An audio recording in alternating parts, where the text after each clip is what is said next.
ओम गणेशाय नमः। जय श्री कृष्णा। हर हर महादेव। तो आज मैं श्रीमद् भगवत गीता जी का 15वां अध्याय पढ़ने जा रही हूँ, तो ध्यान से सुनिएगा। श्री भगवान बोले, आदि पुरुष परमेश्वर रूप मूल वाले और ब्रह्म रूप मुख्य सखा वाले जिस संसार रूप पीपल के वृक्ष को अविनाशी कहते हैं तथा वेद जिसके पत्ते कहे गए हैं, उस संसार रूप वृक्ष को पुरुष मूल सहित तत्व से जानता है, वह वेद के तात्पर्य को जानने वाला है।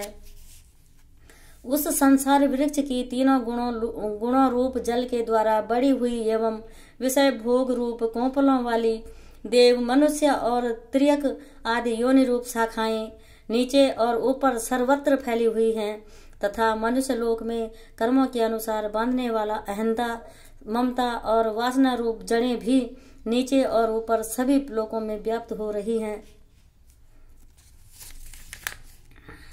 इस संसार वृक्ष का स्वरूप जैसा कहा है वैसा यहाँ विचार काल में नहीं पाया जाता, क्योंकि न तो इसका आदि है और न अंत है तथा न इसकी अच्छी प्रकार से स्थिति ही है।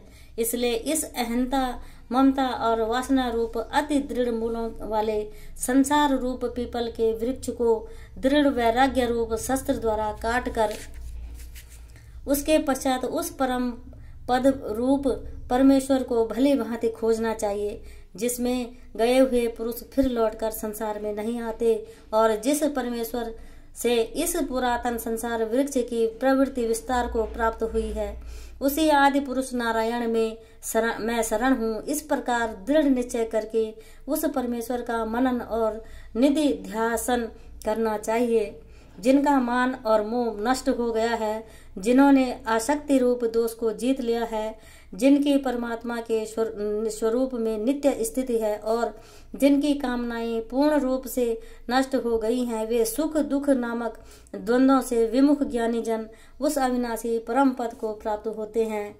जिस परम पद को प्राप्त होकर मनुष्य लौटकर संसार में नहीं आते, उस स्वयं प्रकाश परम पद को न सूर्य प्रकाशित कर सकता है और न चंद्रमा और न अग्नि ही। वही मेरा परम धाम है। इस देह में यह जीवात्मा मेरा ही सनातन अंश है और वही इन प्रकृति में स्थित मन और पांचों इंद्रियों को आकर्षण करता है।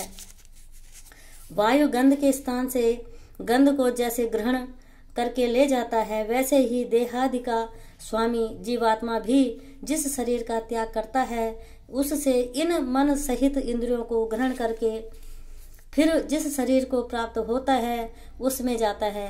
वह जीवात्मा छोत्र, चक्षु और त्वचा को तथा रसना, घ्राण और मन को आश्रय करके अर्थात इन शरीर को छोड़कर जाते हुए को अथवा शरीर में स्थित हुए को अथवा विषयों को भोगते हुए को, इस प्रकार तीनों गुणों से युक्त हुए को भी अज्ञानी जन नहीं जानते। केवल ज्ञान रूप नेत्रों वाले विवेकशील ज्ञानी ही तत्व से जानते हैं। यत्न करने वाले योगी जन भी अपने हृदय में स्थित इस आत्मा को तत्व से जानते हैं, किंतु जिन्होंने अपने अंतःकरण को शुद्ध नहीं किया है, ऐसे अज्ञानी जन तो यत्न करते रहने पर भी इस आत्मा को नहीं जानते। सूर्य में स्थित जो तेज संपूर्ण जगत को प्रकाशित करता है तथा जो तेज चंद्रमा में है और जो अग्नि में है, उसको तू मेरा ही तेज मान। और मैं ही पृथ्वी में प्रवेश करके अपनी शक्ति से सब भूतों को धारण करता हूँ और रस स्वरूप अर्थात अमृतमय चंद्रमा होकर संपूर्ण औषधियों को अर्थात वनस्पतियों को पुष्ट करता हूँ। मैं ही सब प्राणियों के शरीर में स्थित रहने वाला प्राण और अपान से युक्त संयुक्त वैश्वानर अग्नि रूप होकर 4 प्रकार के अन्न को पचाता हूँ।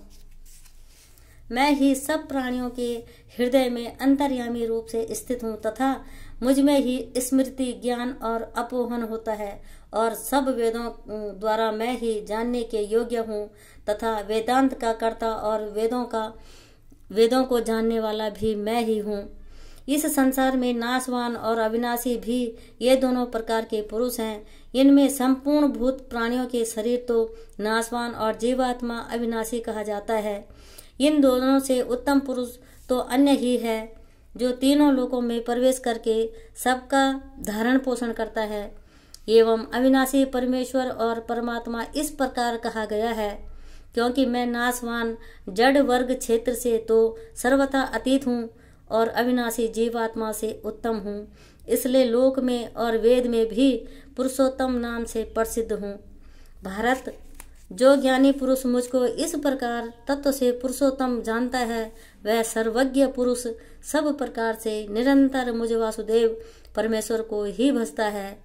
हे निष्पाप अर्जुन, इस प्रकार यह अति रहस्य युक्त गोपनीय शास्त्र मेरे द्वारा कहा गया, इसको तत्व से जानकर मनुष्य ज्ञानवान और कृतार्थ हो जाता है।